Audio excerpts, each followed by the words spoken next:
So I've recently been making these car reels and I've received many comments about how I make these smooth transitions between the shots. And to be honest, it's just speed ramping. Well, actually, there's a little sauce that I like to sprinkle on top, but more on that later. So speed ramping is pretty simple on Premiere Pro. Go to your clip, right click over this FX square, time remapping speed. Now you have a line that changes the speed of the video. Holding Control or Command, click to make a point where you want the speed ramp to start or stop. Now you can click and drag this line to increase the speed to something like 500%. But let's move this out by clicking on the left side of this flag thing, moving it to the left, and now we have a speed ramp.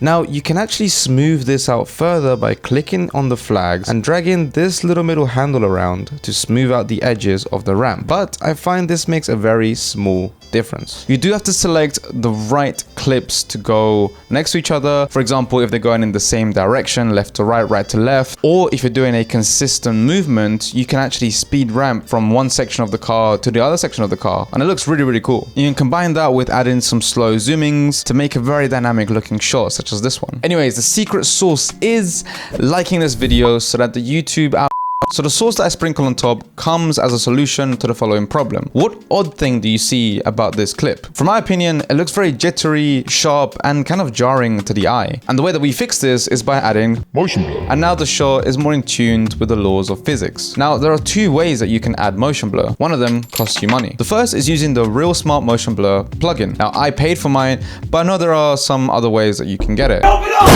So before you use Real Smart Motion Blur, add an adjustment layer over just the sections that are moving and need motion blur to avoid blurring the whole video and causing your computer to set on fire. Dragging the plugin, it's got a whole bunch of settings, but you just have to increase the blur amount until it's something that looks realistic.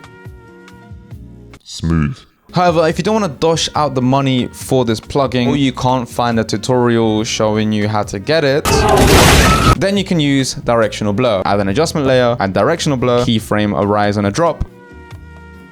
Smooth. The only thing is that with this method, when you add it, it creates this random vignette around the clips, so you have to zoom in slightly into the footage. So keep that in mind when you go out filming and make sure that you film a little bit wider. So if you want to use this on your next car reel but you don't know how to get them, consider watching this video of how I even got started making car videos. Links to project files and any plugins mentioned down below, and I'll see you in the next video.